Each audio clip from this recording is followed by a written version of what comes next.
Before we start with today's video, who did it better? Me or Tom Chaplin from Keen? Let me know your thoughts in the comments below. But anyway, how time flies. It really does fly, doesn't it? It has been one whole year since I have bought and owned my 2012 kiaprocee'd VR-7 1.4. It's amazing how time literally does fly. It's absolutely incredible. It doesn't feel like a year, maybe 6 months. But anyway, what I'm going to do is a progress report to tell you how it's been for me specifically. Now, you can think of it as like a second review. Now, I've already done one review already, and if you want to check that out, I'll put the link in the description below and you can check that out if you wish. So think of it like this, except a bit more different. But anyway, let's get moving.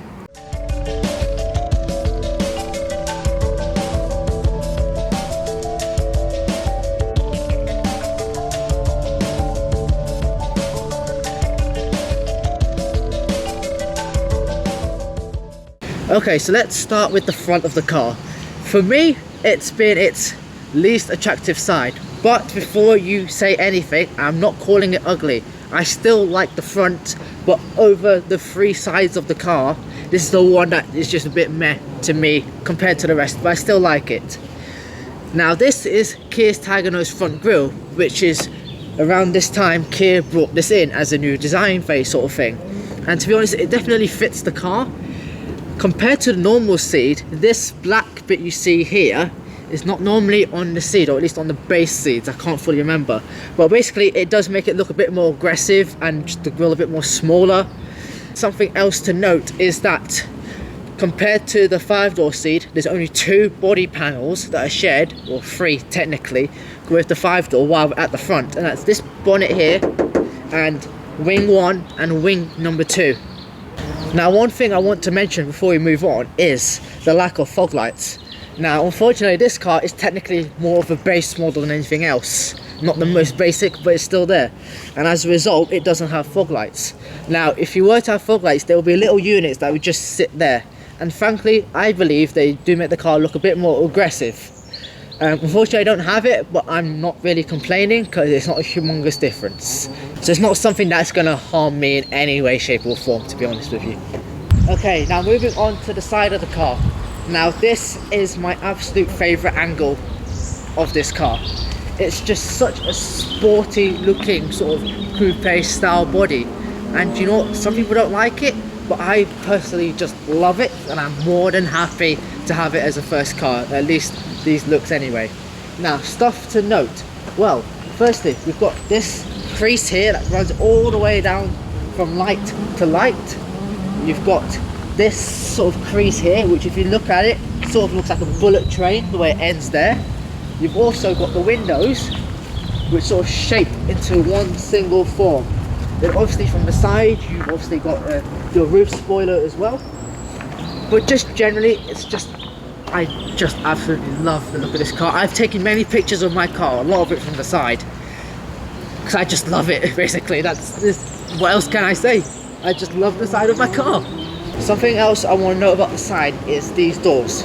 Now, as you can see, they are very, very long. These doors are about 24 to 25 centimeters longer than the front doors of the 5-door Cee'd. Now that is nearly a foot, and that's a big deal. Not only that, it's really makes it a lot heavier.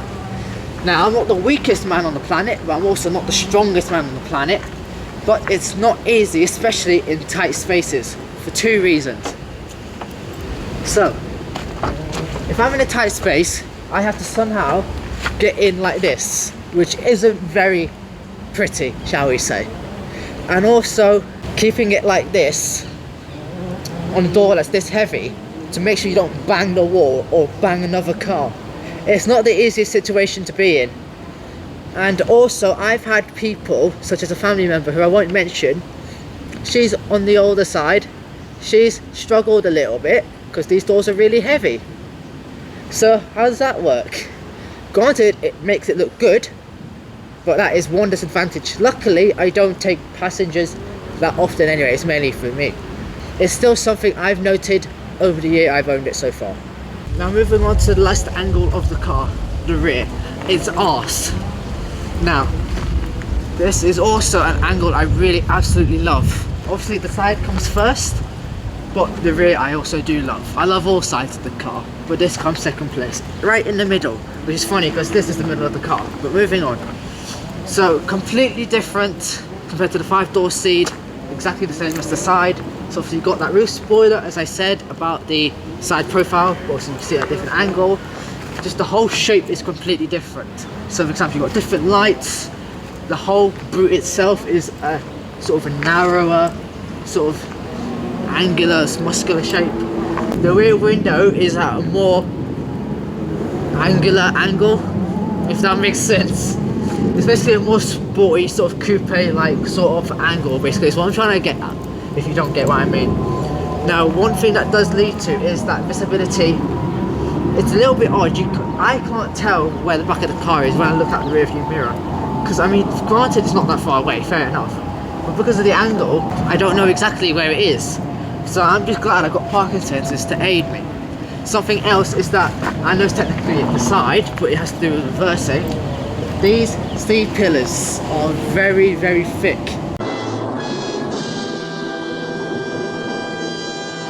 And so it's very hard to see out of them.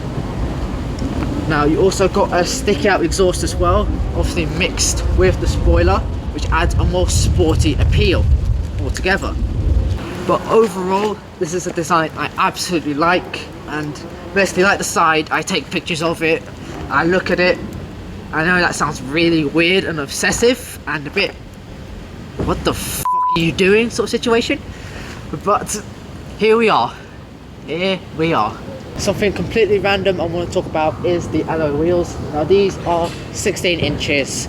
Now these are pretty much the standard alloys you get. There are obviously different ones. The base 1 trim doesn't even get alloys, it gets steel wheels 15 inches. The Sport and the 3 trim gets 17-inch sportier wheels, and I think the 4 trim also gets 17 inches but also a different design. Now if I could swap these for the 17 inches which I put on the screen now, I would. I just can't be bothered going through all the hassle. But yeah, I think it would make the car look a lot better. And I have seen the normal Cee'd on Auto Trader, a VR-7 like this one with those alloys on it, so it's not an impossible thing. Maybe someday in the future, who knows. Okay, when it comes to the interior, for me it has worked out really well. There's nothing to complain about. So for example, you've got soft touch materials on the dash, but that shouldn't really make a difference to anyone, because besides the journalists, who the fuck goes, oh soft, yeah, plastic, it's fine. I mean sure, it does add an expensive feel, more premium feel, but who cares? Doesn't really matter, as long as it looks it's fine. And this centre bit here is angled towards me a little bit, so it is, you know, easier to use everything and see everything. The buttons are laid out nicely as well, so it's easy. You've just got volume, you've got your on, so on, and your heater controls. Whoopsie daisies. Speaking of which, these are nicely damped as well, which give it to Kia, I don't know, 10 years before this car was made. You know, they would have been extremely cheap, but now they're just extremely soft feeling, which is a, you know, a nice touch. And also, it's not just one colour in here. You've got the grey of the dash, you've got silver here, which also runs along here, and so on. You've also got it down here in the centre console as well, and there's a little bit on the steering wheel. There's also some on the doors, and then the ceiling, and then the A-pillars, they're also different colours, and that just adds, you know, doesn't make it look all just bland, basically. The steering wheel is grey, the dashboard is grey, the seats are grey, the top of the gear knob is grey, the handbrake is grey, the door trims are grey, the pillars are grey, the sun visor is grey. So overall, I have no complaints with that. The gauge cluster as well has been easy to read enough for me. I have no complaints, everything is fine, it works, I can see, it's clear. No problems with it. So when it comes to the boot is 340 litres big. Now that is an average size for this class of car, a C segment car. Now I personally don't use the boot myself, I have nothing to use it for. However, I do take a certain family member shopping, and she does tend to have 3 massive bags and 2 massive bags of flour. And literally just a few weeks ago, that's what happened. Put it on my boot, swallowed it up whole, no problem at all. So this is a good sized boot to use. Only thing is that the load lip is quite a long way down, so if it's heavy, you're going to struggle a little bit with that, but otherwise it's generally good usable boot. Also, one thing I also forgot, the opening here isn't the widest there is on the planet. It's sort of like a W176 Merc A-class. Otherwise it's all good. If I was to fold the seats down, which I haven't done yet and I don't think I ever will, unless I move house completely, then it's about 90 litres less than you get on the normal 5-door Cee'd. I don't know about the state, unfortunately, but there we are. It's a good usable boot that doesn't really get used often anyway, but when I do use it, it comes to hand. When it comes to the back seats themselves, so I've not sat in the back myself, but I have had friends who have sat in the back as well. So they have had enough space. I have had a 6-foot+ guy in here, and he may have just touched the ceiling slightly, but anyone really above that is going to struggle. Legroom is fine as well. I think he was okay, but I didn't really ask. So as far as I'm aware, people over 6 foot will struggle slightly, but as long as you're under, like me, you'll be fine. Something else to note is that these rear windows are very small, so that it doesn't really let a lot of light in, plus the line is quite high, so it's, you know, you've got less to see out of really. You've got to look up basically, but otherwise I have no complaints myself because I don't sit in here. But friends, family should be okay as long as it's not for the longest journeys and they're not, you know, Dutch, if you get what I mean by that. Okay, so while we're here, I'm going to talk about the handling and the ride quality. So let's start with the ride. Nice and smooth, nothing to complain about. Obviously it is no Citroen, it's no Rolls Royce or Bentley, so you do feel some bumps. It's not the smoothest on the planet. However, compared to other cars, like compared to an Astra or a Golf, which is probably stiffer, it's much better. However, on the harsher bumps you can feel it, but to be honest, that's like that on pretty much most cars. You're going to feel it. When it comes to the handling itself, so obviously there's a little bit of body roll. The steering is electric, in case you didn't know.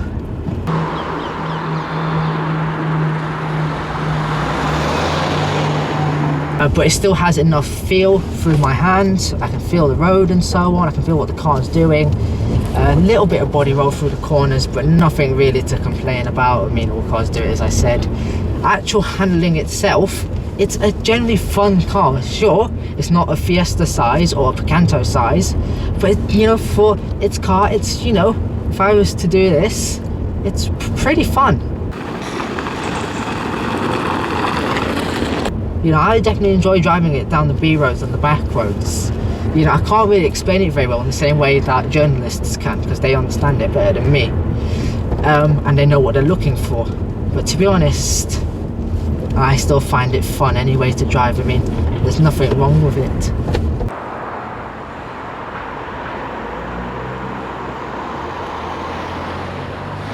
One thing I do want to say about this gearbox is that it's quite notchy, especially when it's cold. It's literally not that great. It's hard to get into gear. Well, not hard, it's very rough. But reverse, that's a different story. That is really hard to get into sometimes. I've had times where I've had 3 attempts and can't get into it. Literally. Can I get into it now? Yes. Okay, fine, no problem. And when I can't get it in, I can't do this. What I'm going to do is I'm going to talk about the engine. So it's a 1.4 naturally aspirated with 4 cylinders with 90 horsepower and 101 pound-feet of torque. Now, just out of randomness, the i30 on which its platform and all its parts are based on, and the pre-facelift version of this have 108 horsepower, but they reduced it for this for CO2 emissions, Euro 5 to meet that basically, and better MPG and so on. But anyway, the figures are 0 to 60 in about 12 to 12.5 seconds, and top speed of 112 miles an hour or 180 kilometers an hour. Now, as far as I'm aware, that's fine, because you know, people drive around in Igos with 67 horsepower, so that's no problem at all. Especially this is my first car, and that's no problem at all. And they're not really designed to be all over the place.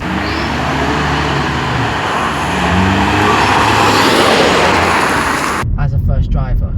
Plus, this isn't exactly a tiny car. You know, it's a C segment hatch, not an A segment hatch. So it does weigh about 1,250 kilograms thereabouts.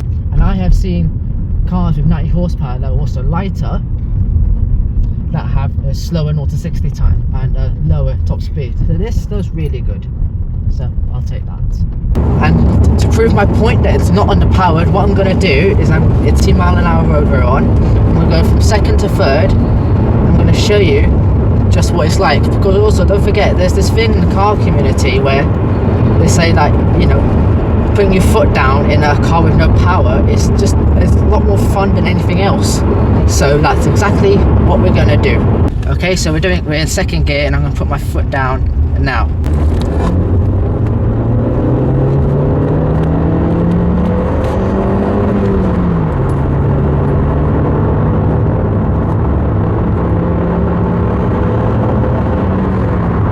Okay, I want to talk about VR-7 and what it actually means. So what it is, it's a special limited edition for the UK only. What it did was add extra bits of equipment without a humongous price hike compared to the base trim. So what I'm going to do is list all the things you get with this special edition. Body coloured door mirrors, electric and heated wing mirrors, because on the base you don't get that. You also get a leather trimmed steering wheel and a leather trimmed gear knob, and you also get Bluetooth as well, which I think is an optional extra on the one above the base trim. Rear parking sensors, and of course alloy wheels, because that wasn't standard on the one trim. As I said before, you've got Steelies at 15 inches. I do have an Instagram specially dedicated to my car. It's kiaprocee'd _VR7. Link or the name will be in the description below and also at the end of the video. So if you want to check out random posts I do, updates and so on, make sure you give that a follow. We are growing, so we do currently have 42 followers on it. So if you want to be kept up, make sure you give me a follow. And also other Instagrams will be at the end as well if you want to follow them. But anyway, thank you very much for watching, guys. I know it wasn't the kind of quality you're expecting from this video, and I do apologize for that. It was very rushed, but I still hope you enjoyed the video. But anyway, I will see you guys in the next video, whenever that turns out to be.